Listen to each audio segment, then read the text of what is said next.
ஆண்டுகளுக்கு முன் ஒரு ஏழை பாட்டி கிராமத்தில் தனியாக வாழ்ந்தாள். அவள் உதவி கேட்டு அழுதாள். ஆனால் யாரும் கேட்கவில்லை. ஏழை பாட்டிக்கு ஆரோக்கியமாகவும் மகிழ்ச்சியாகவும் ஆனாள். பின்னர் நிலா பாட்டியிடம், என் உடல் பன்னீர் போல உள்ளது, உணவிற்கு சிறிது துண்டு மட்டும் எடுத்துக்கொள் என்று சொன்னது. ஆசை அவள் மனதில் புகுந்தது. பாட்டி பேராசையுடன் நிலாவை பெரிய துண்டுகளாக எடுத்து அதிகம் உண்டு வீணாக்கி ஜாடியில் வைத்து விற்பதற்கு முயன்றாள். நிலா தனது வாக்குறுதியை காத்தது. வலியில் அழுதது. வருத்தத்துடன் இப்படிப்பட்ட கிராமத்தார் உண்மையை கண்டனர். நிலாவின் வடிவம் மாறியதால் ஒளி குறைந்தது.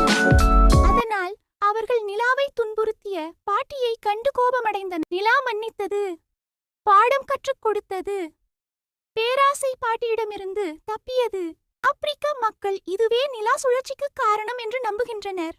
இருந்தாலும் பாட்டி நிலாவின் துண்டுகளை எடுத்துக்கொள்வதால் நிலா தீயவர்களுக்கு உதவாதீர்கள். இல்லையெனில் நிலா போல நீங்களும் துன்பப்படுவீர்கள்.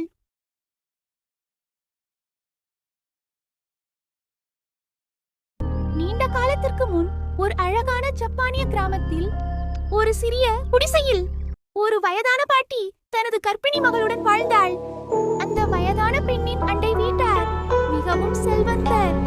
அவருக்கும் கர்ப்பமான ஒரு மகளும் இருந்தாள். அயலவர் செல்வந்தரும் கருணையுடனும் மக்களுக்கு உதவுபவரும் ஆவார். அதனால் மக்கள் அவரை மதித்தனர். அது வறிய பாட்டிக்கு பொறாமையை ஏற்படும். வறிய பொறாமை கொண்ட பாட்டி செல்வந்த பாட்டியை பற்றி வதந்திகளை பரப்பினார். ஆனால் செல்வந்த பெண் எப்போதும் தனது மகளுடன் மகிழ்ச்சியாக இருந்தாள். வறிய பாட்டியின் வதந்திகள் பலிக்கவில்லை. திருடும் போது அவளை ஒரு சூனியக்காரி பிடித்தாள். அவளிடம் பிறக்காத குழந்தையின் உடலை கொடுக்க வேண்டும் என்று சூனியக்காரி பணம், வீடு, அதிகாரம் என பலன்களை வழங்க தயாராக இருந்தாள். அதனால் அந்த தீய பாட்டி செல்வந்த அயலவரின் மகளை தேர்ந்தெடுத்தாள். அவள் செல்வந்த பெண்ணின் இல்லத்திற்கு சென்று கர்ப்பிணி மகளை கொலை செய்தாள். செல்வந்த பெண்ணின் இறந்த மகளை பார்த்ததில் அவள் மகிழ்ச்சி அடைந்தாள். அந்த இறந்த பெண்ணின் கழுத்தில் தன் மகளுக்கு தானே கொடுத்த சங்கிலி இருப்பதை பார்த்தாள். அப்போது செல்வந்த பாட்டியின் வீட்டில் தங்கியிருந்த தனது மகளுக்கு தனது எதிரியின் மகளை கொல்ல வந்தாள். ஆனால் தனது சொந்த மகளையே கொன்றாள். இந்த மனம், கண்ணீரின் ஓசை, குரலின் அலறல். ஆனால் அவள் நடந்தாள். என்ன செய்ய வேண்டும் என்று அறியாமல். பின்னர் மறைந்தாள். பொறாமையின் நிழலில் நடந்த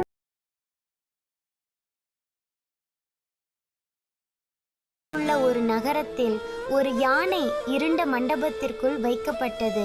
சில சூஃபி பண்டிதர்கள் இருளுக்குள் நுழைந்தனர். தமக்கு முன் என்ன நிற்கிறது என்பதை அறிய வாழ்நாளில் யானையை கண்டதில்லை அவர்கள். ஆனால் இருள் அவர்களை கலக்குகிறது.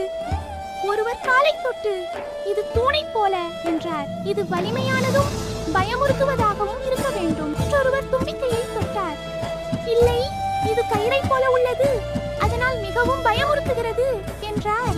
மற்றொருவர் சொன்னார், இதன் காதுகள் நீளமாக இருக்கின்றன, இது பறக்குமா? ஒவ்வொருவரும் உறுதியாக இருந்தனர்.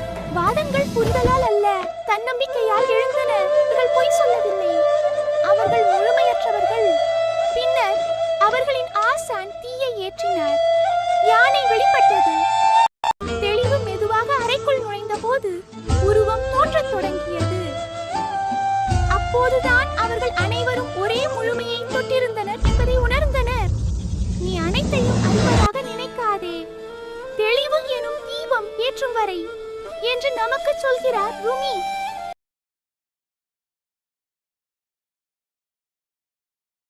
மூன்று அழகான மின் விளக்குகள் பாரலல் சர்க்யூட்டில் இருந்தன. மின்சாரம் வந்தால் நாமும் ஒளிரப் போகிறோம், அது எங்கள் கனவு என்றனர். அந்த நேரத்தில் ஒரு விஞ்ஞானி அவர்களிடம் வந்தார். மின்சாரம் வந்தது. 2 விளக்குகள் மகிழ்ச்சியாக ஒளிர்ந்தன. ஆனால் ஒன்று மட்டும் இன்னும் இருளில் அமைதியாக இருந்தது. 3வது விளக்கு மட்டும் ஒளிராமல் அழுதது. ஏன் நான் பிரகாசிக்கவில்லை? விஞ்ஞானிக்கு திடீரென ஒரு யோசனை வந்தது. விஞ்ஞானி ஒரு ரெசிஸ்டர் சேர்த்தார். திருப்பு சேர்த்ததும் 3வது விளக்கும் ஒளிரத் தொடங்கியது. வாவ், அருமை! 3 விளக்குகளும் ஒளிர்ந்து பாடத் தொடங்கின. விஞ்ஞானி மகிழ்ச்சியுடன் ரசித்தார். அதிக மின்சாரம் வந்தால் இணைப்பு நிலையானதாக இருக்காது. அதை சமநிலைப்படுத்த எதிர்ப்பு ரெசிஸ்டர் சேர்க்கப்படுகிறது.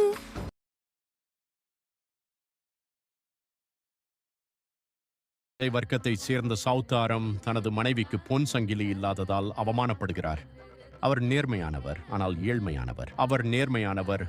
ஏழ்மையானவர். முதல் முறையாக அவர் திருடுகிறார். தாம் வேலை செய்கிற வங்கியிலிருந்து பணத்தை தனது மனைவிக்காக ஒரு பொன் சங்கிலியை வாங்கினார். பின்னர் ஒரு பயங்கரமான மனிதன் அவரை பின்தொடர்கிறான். வதந்திகளின்படி அவர் சிபிஐ அதிகாரி என்று சௌதாரம் அறிகிறான். தூங்க முடியல, எங்கு சென்றாலும் சிபிஐ நிழல் அங்கேயே. பயத்தில் சௌதாரம் அந்த பணத்தை மேலாளரிடம் ஒப்படைத்தார். மேலாளர் சௌதாரத்தின் அப்பாவித்தனத்தை பார்த்து சிரித்தார். அவர் அவரை மன்னித்தார். பின்னர் அந்த சிபிஐ யார் என்று கேட்டார். உண்மையை அறிந்ததும் இன்னும் பெரிதாகச் சிரித்தார்.